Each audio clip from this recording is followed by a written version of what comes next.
Hello guys, कैसे हो आप लोग। मैं आर के वेरवाल रीजनिंग का पार्ट नंबर 3 लेके आया हूँ, जिसके अंतर्गत हम श्रृंखला के बारे में अध्ययन करेंगे। पिछली जो हमारी क्लास थी उसमें हमने श्रृंखला के बारे में अध्ययन किया था। तो श्रृंखला को दो भागों में विभाजित किया गया था। पिछली क्लास में मैंने बताया था कि श्रृंखला को दो भागों में विभाजित किया गया है। पहला है अंकों पर आधारित जो श्रृंखला आती है, तो पहला जो भाग था वह था अंकों पर आधारित। दूसरा है वह वर्णमाला पर आधारित। किस पर? वर्णमाला पर आधारित। तो पिछली जो हमारी क्लास थी उसमें हमें अंकों पर आधारित के बारे में अध्ययन कर लिया। उसके बारे में इस क्लास के अंतर्गत हम वर्णमाला पर जो आधारित सीरीज के जो क्वेश्चन आते हैं उसके बारे में अध्ययन करेंगे। तो चलिए स्टार्ट करते हैं। वर्णमाला पर आधारित। किस पर? वर्णमाला पर आधारित, जो कि श्रृंखला का सेकंड भाग है। कौन सा? सेकंड भाग।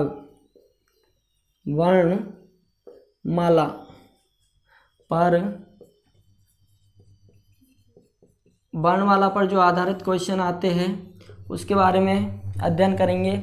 चलिए स्टार्ट करते हैं वर्णमाला को। तो वर्णमाला के अंतर्गत अंकीय श्रृंखला के अंतर्गत जो अंकों पर आधारित आती थी उसके अंतर्गत तो आपको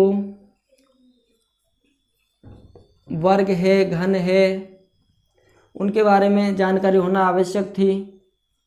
लेकिन वर्णमाला पर आधारित जो क्वेश्चन आते हैं उसमें जो महत्वपूर्ण भूमिका होती है वह होती है ए से जेड तक जो वर्णमाला आती है उनका जो अंकों का जो स्थान होता है, कौन से नंबर पर कौन सा अंक आता है, तो उन अंकों का स्थान का जो महत्वपूर्ण रोल होगा वह किसके अंतर्गत होगा? वर्णमाला पर आधारित जो क्वेश्चन आते हैं सीरीज के उसके अंतर्गत। तो आपको उन ABCD का अक्षर है, उल्टा क्रम है, विपरीत क्रम है, उनका याद होना बहुत आवश्यक है। तो जो वर्णमाला पर जो आधारित जो क्वेश्चन आते हैं वह किस प्रकार के आते हैं? 4-5 टाइप के क्वेश्चन आते हैं। तो मैं आपको बता दूं उन क्वेश्चनों के बारे में, कैसे क्वेश्चन आएगा श्रृंखला से रिलेटेड आपके एग्जाम में, कैसा क्वेश्चन देखने को मिलेगा। तो बात करते हैं कि जैसे कि B है, C है, F है, B है, C है, F है, खाली स्थान S है। इस प्रकार आपको सीरीज देखने को मिलेगी। और आपको जो ये पद छोड़ा गया है उसे याद करना होगा। अर्थात आपको 4-5 अंकों की सीरीज दी जाएगी, उसमें एक बीच में कोई सा भी अंक छोड़ा जाएगा, उस अंक को आपको याद करना है। तो चलिए स्टार्ट करते हैं। इस प्रकार के क्वेश्चन को कैसे हल किया जाता है, कैसे इसका लॉजिक का पता लगाया जाता है। तो मैंने सीरीज वाला जो टॉपिक स्टार्ट किया उसमें मैंने बताया था कि पहले है हमें अंतर का ही पता लगाना है। किसका पता लगाना है? अंतर का ही पता लगाना है। तो इसके अगर अंतर की बात करें तो B है, यह 2 नंबर पर आता है, C है 3 नंबर पर आता है, F है 6 नंबर पर आता है, इसका हमें पता नहीं है। और यह 19 नंबर पर आता है। तो देखिए इसके अंतर्गत कितना डिफरेंस है। इसके अंतर्गत 1 का डिफरेंस है। कितने का है? 1 का डिफरेंस है। उसके बाद में इसमें 3 का डिफरेंस है, अर्थात 2 में +1 करेंगे तो कितना आया? 3 आया, अर्थात C आया। उसके बाद में 3 में +3 करेंगे तो कितना आएगा? 6 आया, अर्थात यहाँ पर F है। तो उसके बाद में हमें पता लग गया कि यहाँ पर जो संख्या आ रही है वह कौन सी संख्या आ रही है? विषम संख्या आ रही है। उसी प्रकार हम लोग इसके अंतर्गत 6 के अंतर्गत 5 ऐड करेंगे। कितना? 5 ऐड करेंगे तो जो आंसर आएगा वह आएगा 11। और 11 में जब हम 7 ऐड करेंगे तो कितना आएगा? 18 आएगा। यहाँ पर क्या होगा? R होगा। कितना आएगा? 18 आएगा। उसके बाद में 11 पे हम 11 में प्लस कितना करेंगे? 7 करेंगे तो कितना होगा? 18 होगा। तो क्या आएगा? R आएगा। इस प्रकार आप अंतर लेकर क्वेश्चन को हल कर सकते हैं। तो हमारा जो राइट आंसर होगा वह कौन सा होगा? K होगा। उसके बाद में अगले क्वेश्चन की बात करें तो अगला जो क्वेश्चन है यह था विषम संख्या पर आधारित, अर्थात विषम संख्या जोड़ी गई थी। 1 है, 3 है, 5 है, 7 है। उसके बाद में जो अगला क्वेश्चन है, अगला जो क्वेश्चन है वह है ए है, सी है, जी है, ए है, सी है, जी है और यू है। क्या है? यू है। तो आपको इस पद को याद करना है। तो चलिए स्टार्ट करते हैं। उसी की तरह अंतर के हिसाब से क्वेश्चन हल होगा या नहीं होगा। तो देखिए इसके अंतर है वह कितना है? 2 का अंतर है। उसके बाद में इसकी बात करें, 3 आया यहाँ पर। 3 के बाद में 3 में कितना जोड़े कि 7 हो जाए, तो 3 में कितना जोड़ा है? 4 जोड़ा है। उसके बाद में 4 में कितना जोड़े? 7 में कितना जोड़े? 6 जोड़ेगा। तो 7 6 13 होगा, अर्थात यहाँ पे क्या आएगा? एम आएगा। उसके बाद में 13 में कितना जोड़े? 8 जोड़ेंगे तो कितना आएगा? 13 8 21। तो 21 पे कौन सा आता है? यू आ गया, यू आता है। तो अर्थात हमें लॉजिक का पता लग गया कि इसमें है जो सम संख्या को जोड़कर जो अंक दिया गया है, जो वर्णमाला का जो अंक दिया गया है उसमें सम संख्याओं को जोड़कर अगले पद को याद किया गया है। तो इसका जो हमारा राइट आंसर होगा वह कौन सा होगा? एम। क्या होगा? एम। उसके बाद में अगले क्वेश्चन, एक तो क्वेश्चन था विषम संख्या पर आधारित, एक है सम संख्या पर आधारित। उसके बाद में अगले क्वेश्चन की बात करें कि अगला किस टाइप का क्वेश्चन आता है। तो अगला जो हमारा तीसरा क्वेश्चन है, अगला तीसरा जो क्वेश्चन है वह है ए डी एच। कौन सा? A D H. पहला पद है ए डी एच और दूसरा जो पद है वह है डी जे जी और के। उसके बाद में तीसरा जो पद है वह है जी जे एन। क्या है? जी जे और एन। इसके बाद में हमें चौथा पद याद करना होगा। क्या याद करना होगा? चौथा पद याद करना होगा। तो जो चौथे पद को हमें निकालना होगा वह किस आधार पर निकालना होगा कि इस पद की तुलना करने के बाद में इसके अंतर्गत जो लॉजिक लगेगा उसे ही हमें इसके अंतर्गत भी लगाना है। चलिए स्टार्ट करते हैं कि कौन सा लॉजिक लगाया गया है। तो बात करते हैं कि ए को यहाँ पर कितना लिखा गया है, ए के अंतर्गत कितना ऐड किया गया है ताकि कितना आए? 4 आए। तो ए के अंतर्गत कितना ऐड किया गया है? 3 ऐड किया गया है। उसके बाद में यहाँ पर 4 आया है। इसी प्रकार डी की बात करें कि डी में कितना ऐड किया गया है? कितना ऐड किया है? 3। फिर डी की बात करें कि डी में कितना ऐड करें ताकि 7 आ जाए। तो डी 4 नंबर पर आता है। तो 4 में हम 3 ऐड करेंगे तो कितना आएगा? 7, अर्थात जी आ रहा है। उसके बाद में अगले की बात करें एच की, तो एच है वह 8 नंबर पर आता है और ये के है जो 11 पे आता है। तो 8 में कितना ऐड करें कि 11 आ जाए? तो 8 में भी 3 ऐड करेंगे तो 11 आएगा। तो इस प्रकार हमें इस पद का पता लग गया कि इस पद को किस प्रकार से निकाला गया है। तो इसी प्रकार हमें अगले पद में प्रत्येक में 3 जोड़ने के बाद में हमें चौथा पद याद होगा। तो जी है वह 7 नंबर पर आता है, जे है 10 नंबर पर आता है, एन है वह 14 पे आता है। तो हम अगले पद को अब आसानी से याद कर सकते हैं। तो जब 7 में 3 जोड़ेंगे तो 10 होगा, अर्थात यहाँ पर जे आएगा। और 10 में अगर 3 जोड़ेंगे तो 13, अर्थात एम आएगा। उसके बाद में 14 में जब 3 जोड़ेंगे तो 17, अर्थात क्यू आएगा। तो हमारा जो राइट आंसर होगा वह क्या होगा? जे एम क्यू। उसके बाद में अगले क्वेश्चन की बात करें कि अगला किस टाइप का क्वेश्चन आता है। तो अगला जो हमारा क्वेश्चन है वह है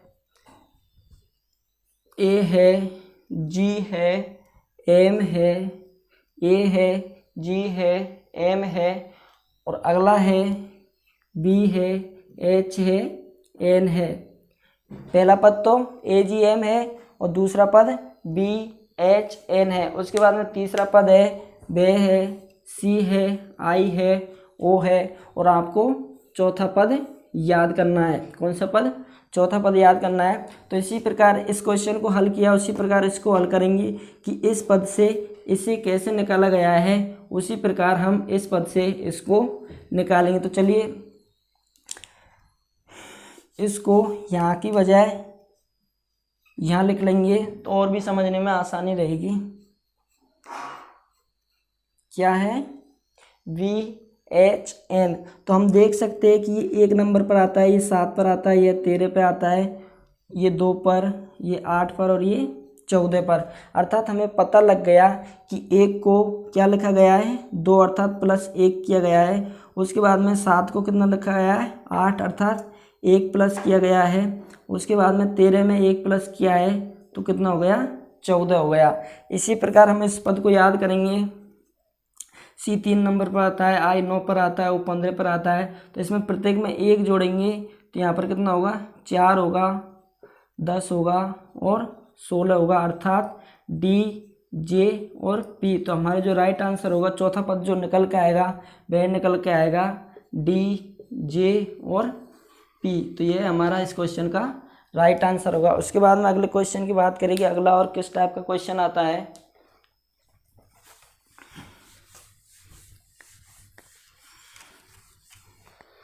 पांचवें टाइप की बात करें। पांचवें टाइप का क्वेश्चन है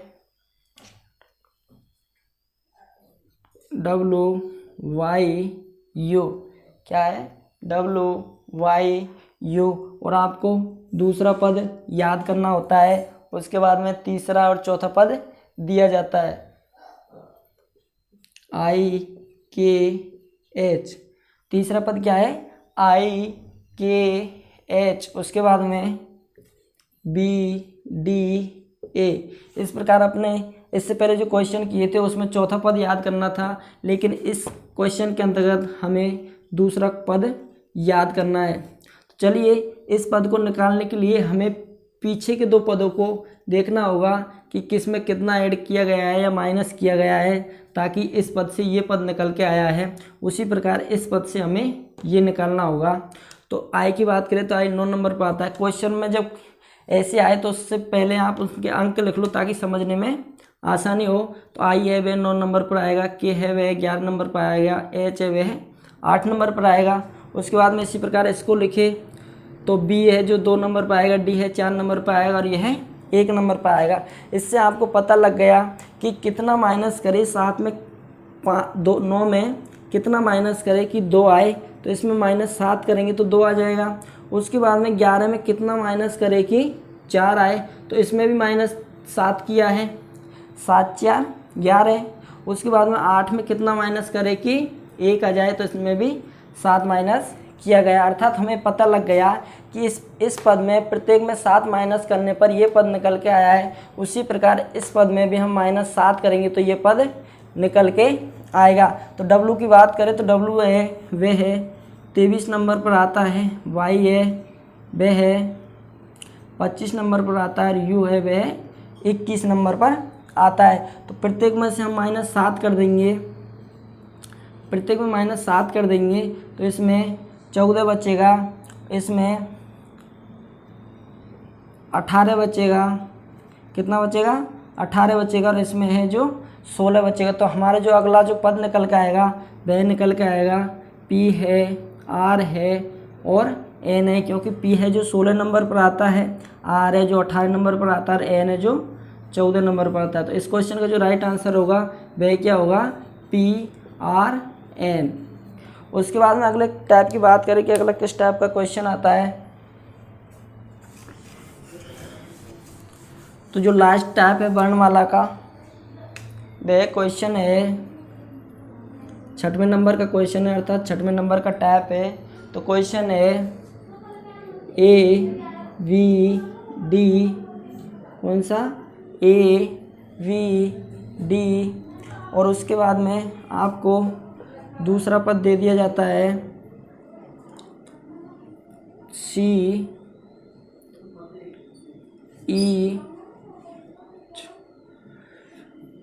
और I। कौन सा है दूसरा पद, CEI। उसके बाद में आपको इसी प्रकार अगला पद दिया गया है, K है, I है और F है। क्या है, K है, I है, F है। उसके बाद में आपको चौथा पद याद करना होगा। कौन सा चौथा पद याद करना होगा। तो इसके पहले अंकों को लिख ले कि कौन से नंबर पर कौन सा अंक आता है, उसके बाद में हमें पता लग जाएगा कि कितने को कितना लिखा गया है। तो हम बात करें कि एक में कितना ऐड करें कि 3 आ जाए, तो एक में कितना ऐड किया गया है, 2 ऐड किया गया है। उसके बाद में बात करें दूसरे पद की, तो 2 में कितना ऐड किया है ताकि 5 आए, तो इसमें जो ऐड किया है वह कितना किया है, 3 किया गया है। उसके बाद में बात करें कि 4 में कितना ऐड करें ताकि 9 आ जाए, तो कितना किया है, 5 किया गया है। इस प्रकार हमें पता लग गया कि पहले पद में 2 किया, फिर दूसरे में 3 किया, फिर तीसरे में 5 किया। इस प्रकार ये पद याद किया गया। तो इसी प्रकार हम इस पद में भी के 11 पे आता है, आई है 9 पर आता है, एफ है 6 पे आता है। तो जब 11 में हम 2 ऐड करेंगे, 9 में हम 3 ऐड करेंगे और 6 में हम 5 ऐड करेंगे, तो यह निकल के आएगा 13 है, 12 है, 11 है। क्या निकल के आएगा, 13 है, 12 है, 11 है। अर्थात 13 पर एम आता है, 12 पर एल आता है और 11 पर के आता है। तो हमारा जो राइट आंसर होगा वह होगा एम एल के। तो ये थी दोस्तों सीरीज की जो लास्ट टाइप थी वर्णमाला पर आधारित। पिछली क्लास में हमने अंकों पर आधारित क्वेश्चन कर लिए। इसके बाद में सीरीज वाला टॉपिक ख़त्म होता है। इसके बाद में जो हमारी अगली क्लास होगी उनमें उस क्लास के अंतर्गत चिन्ह निष्कर्ष वाला जो टॉपिक है, इनइक्वलिटी वाला जो टॉपिक है, जो कि बैंक में महत्वपूर्ण होता है। हमारी जो जनरली रेलवे की जो किताब होती है उसमें जो इनइक्वलिटी वाला जो चिन्ह निष्कर्ष वाला जो टॉपिक है वह नहीं दिया जाता है। तो जो महत्वपूर्ण जो टॉपिक है यह बैंक के लिए महत्वपूर्ण है, थोड़ा हैवी है। तो ये जनरली जो किताब है उनमें यह इनइक्वलिटी वाला टॉपिक नहीं दिया जाता है। तो हमारी अगली क्लास के अंतर्गत इनइक्वलिटी वाला टॉपिक पढ़ाया जाएगा, जो कि हमारी पार्ट नंबर 4 होगा। कौन सा, पार्ट नंबर 4। ओके दोस्तों, तो अगली क्लास को ज़रूर देखें क्योंकि वह महत्वपूर्ण होता है। इनइक्वलिटी वाला जो टॉपिक है वह छोटे एग्जामों में नहीं आता है, रेलवे है इनके अंतर्गत नहीं आता है, जबकि एसएससी है, बैंक है, इनके अंतर्गत आता है। ओके दोस्तों, थैंक यू।